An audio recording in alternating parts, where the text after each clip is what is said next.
I've always been interested in property. I think I've mentioned that I love property, and the reason I love property, I love the way it's structured, designed, the architectural beauty of it, both bricks outside, the windows, you name it. I love property. And I started investing at the age of, or building up towards buying property between the ages of 27 and 28. And predominantly my buy was always positively geared property. Usually positively geared property is the rent, usually covers proportionately your repayments. I don't know what the percentage is, but yeah, predominantly covering majority of your repayments. If not, you have to contribute a very little to it, but predominantly it covers 100% of your repayments regarding a bank loan. Anyway, I started 27 and I think I was 34 at the time, and I had a shop, a juice bar in the city. And I was reading this book, Rich Dad, Poor Dad. Someone put me, or I don't know, anyone put me onto it. I think I just bought it myself from Dimmicks, and I don't even read any books, and that was the first book I actually read completely. So I started reading it, and obviously in that book, Robert Kiyosaki predominantly was talking about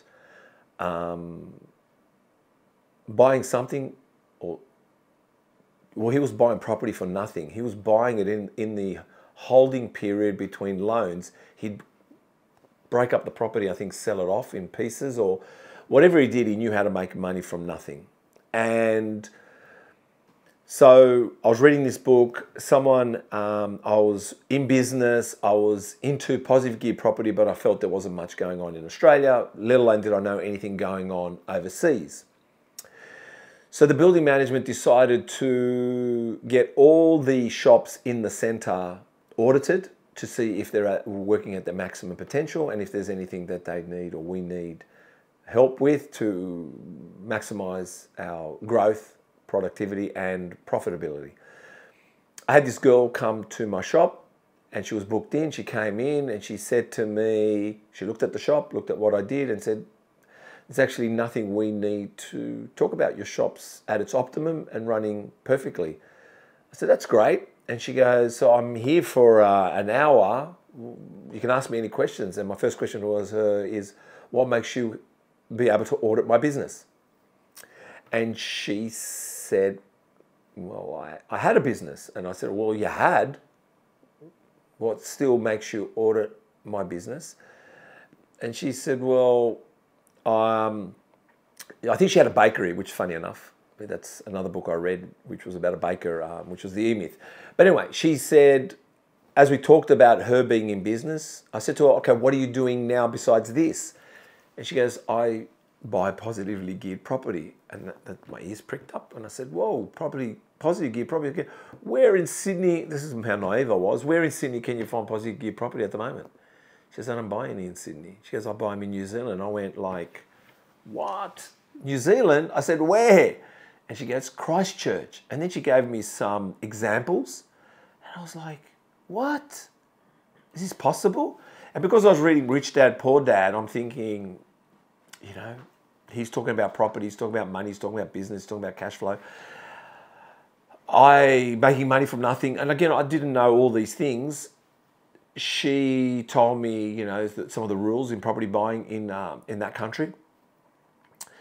And when she left, I said, you know what, I've got to find this out. So I went in the back, in the kitchen, and I rang Ray White in Christchurch. I don't know where. And the first thing I said to the guy when he answered, I go, hi mate, my name's Steve. He goes, I buy properties, any positive gear properties there? And he said, no, I think you called the wrong area. So I'm thinking, obviously Christchurch has many suburbs. I said, oh, which suburb do you think? And he told me a different suburb in Christchurch. So then I rang that agent and she said, I think it was Hardcourts at the time. She said, yeah, we got some of those, some properties that are really well positively geared. And I said, as I was striking up a conversation with her, we exchanged emails. I suddenly got in contact with another agent. So I had two agents and I was doing a lot of correspondence and research, finding out about positively geared property in Christchurch. The amazing thing was you could do so much there. You could even build 3 villas on 500 square meters. They called it L1s, L2s, L3s, and L4s. Ls means basically how many lots you can put on there. And they don't call their properties square meter, what do you call it? They call it portions. They don't call it lots. They call it portions over there. So what kind of portion do you have in land size? But cut a long story short, she told me she bought something for 80 grand and was getting like $200 a week rent.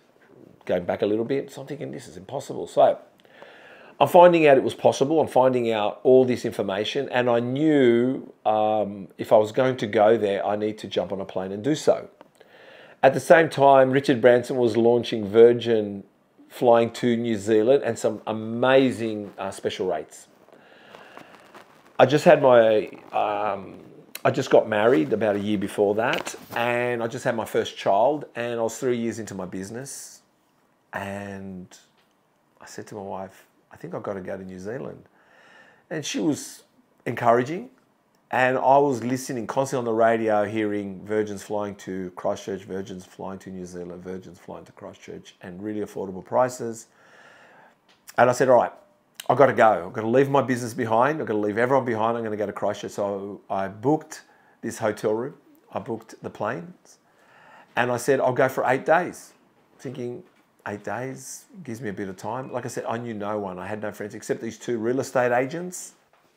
So obviously I formed a friendship with them. But that's, again, that was back in 2003, 2004. So there was no mobile phones. There wasn't Google Maps. There was nothing like that. So it was just phone calls and emails. That's about it, really.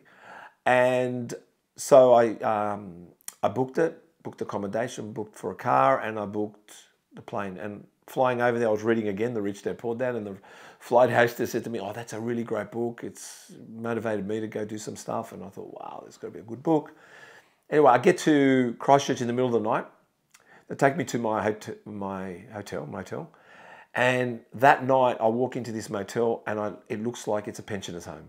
We're talking about it's smelly, old furniture, old bed, creaky bed. And I could hear everyone climbing up the stairs. I could hear screaming going outside. Like, I'm thinking to myself, I do not know where I've landed in Christchurch, what part of the city I'm in, and also if it was some kind of gangland area. I knew that moment I had to go and get out of that accommodation. And I also sat in the mirror room that night, and I said to myself, what the fuck am I doing here? Who the hell do I think I am? Like, why have I come all the way over to Christchurch on my own, no idea, thinking I could buy property? Who the hell do I think I am?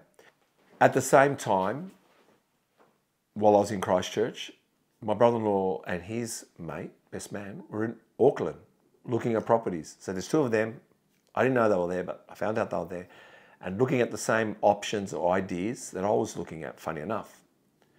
Having said that, I decided the next morning, being somewhat traumatized, sitting in a room on my own in this place, not knowing what it was, I decided to check out of that motel and find another place. And I did, and I found a place that looked like Miami Vice. I was very comfortable with it. I had my Hyundai that I hired.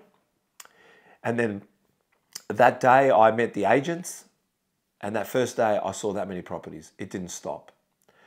And I think it was the first day I was mesmerized by the potential of cheap property, high rents, and just what you could build on the land was surprising. Then I saw the other agent. He took me around. Then I felt like I was cheating on the agents for some reason. I don't know. I felt like I was in a 2-way relationship and they didn't know each other. As they kept showing me property, as more and more I got excited, the more I knew about Christchurch. The funniest thing was, during that time, what I made sure I was doing was eating right, and I was training every morning in this little homemade gym they had in a little shed. It wasn't a shed, it was just a little sunroom, which was pretty cool, but they had a little gymnasium there, and I was getting up, doing the gym, and getting up, going for walks, and I was eating well, which I think made all the difference. By the third day, I said to the agents, I'm going to go out on my own now. Thank you so much. Don't call me, I'll call you. So I jumped in my car and I drove around the suburbs that I thought had potential to buy a positive gear property. But again, to step back for a minute, What I didn't have organised was money. I had spoken to St. George back in Sydney about possibly buying some property in Christchurch, New Zealand, and they said they'd give me X amount, you know, of a loan. But I hadn't organised really 100% or close to 100% of the money, and I hadn't spoken to any banks. While I looked at these properties, while I was excited, while I knew I was possibly heading towards buying something and excited to do so, but I had never done this before, I organised one of the guys to introduce me to their broker, who was affiliated with ASB Bank. Sitting with his broker, we went through everything. I told him I don't have a driver's license, I don't have a good bank record because I run my own business. I had nothing, but they did that, what was called back in the early 2000s, the low doc loans. And he said to me, if you can come up with 10% of the property buy, we'll give you 90%. I said, wow. But I said, if I give you 20%, it's in the bag. He goes, mate, straight away in the bag, no questions asked. So when he left, I rang St. George Bank in Sydney and I asked for 20%. Would they give me 20% in a property buy? And they said, yeah, only 20%, of course. If you come up with 80%, we'll give you what you want. So here I am, excited that I've organised money with very minimal paperwork. I mean, credentials of my own self and my driver's license and bank statements, really. But I didn't know where to buy. But what I found out in Christchurch, New Zealand was they didn't favour being near the water. They favoured being in the city or near the airport. So there was some great buys near the water, which was a place called New Brighton. There was North New Brighton, and South New Brighton. And the shoreline looked like the size of the Gold Coast. But New Brighton reminded me of a place in Sydney like the old days, what Cronulla would look like, or the Manly Mall would look like, and Cronulla Mall would look like. So that's what it reminded me of, North Brighton. So I was driving around looking at properties, I think it was 7 o'clock at night, and I saw a property. It was near a golf course, near a shopping centre, and obviously near the water. Tree-lined street, brick veneer house, that's what I wanted. 600 odd square metres. I see a for sale, I ring the agent, and I said to the agent, I'm interested in the property, 7 o'clock at night. Back then, agents in Sydney weren't friendly because property was going through the roof, but in New Zealand, they were very friendly. But I said to her, can I see it tonight? She goes, well, I'm going to a function. And I said, well, and that's when I used to lie. I said, no, I'm leaving for Sydney tomorrow. Can I have a look at the property? And if it's any good, I'll delay my leave and I'll purchase it. She said, all right, I'll turn up. Because I had seen enough property, she turns up. We started walking around the room, around the house. She's telling me what it's like, what it's this, what it's that. I look around, it looks nice. I'm thinking, this is amazing. I'm not telling her that. I turned to her, I said, okay, I think it was at 195. I could have bought something at 100,000, but this one I knew it was worth its money. And the rental back then was $300 a week. So I said, is the person negotiable? She goes, she had an offer for 193 and she didn't take it, but that's all she'll take. She won't go any further than that. And I just turned around and said, sold. So at that moment, we're just signing contracts at 7 o'clock at night. We're signing contracts. I contact ASB Bank the next day. They give me 80%. I contact St. George Bank the next day. They give me 20%. I buy this property, 100%, no money down. Then I find out there's no stamp duty there. So no stamp duty. Then I also, obviously, legal fees, which was around $700. All right, it cost me $700 for a $193,000 loan on a property that was, by the time I sold it a year later, to let you know, got up to, by the middle of the year, was at $350 a week, and I sold it for $110,000 more after 12 months. Why I sold it, which I don't really sell anything, I think knowing it was overseas, that's when you start thinking and you start scaring yourself, which your brain starts to question what you do. And I should have never questioned or worried or been concerned, because even in that time I got the picket fence changed. I had it maintained and mowed, and any maintenance that needed to be done, I had a great managing agent. So another little tip is always get a managing agent, a very good managing agent. So usually the person I buy from is the person I assign as a managing agent. But if I do have a portfolio of many properties, I do let them know that I've already got an agent that looks after my portfolio. But that's pretty much the story about buying property in New Zealand. No money down, positively geared, why I went there, how I got there. It was predominantly a philosophy I have of listening, believing if they can do it, I can do it. Like, it's not about they're not going to do it, I'm going to do it. It's more like if they can do it, I can do it. And I also believe there is so much out there for us to do and have together that why would I believe buying New Zealand or buying a property in New Zealand is only for my reward when it's for many. And even when I came back, Robert Kiyosaki's book talks about I think the 5% rule, that you need to tell, doesn't matter who you tell, 5% of people are going to act and do it. And I found that out, that when people asked me what I did and how I did it, and I explained to them, I knew I'd have to tell possibly 20 people for one person to do it. But in all that I told, and all that said, wow, amazing job, no one went to do it. Going into the story of my brother-in-law and his mate, two guys, property buyers, have bought all their life, didn't buy any.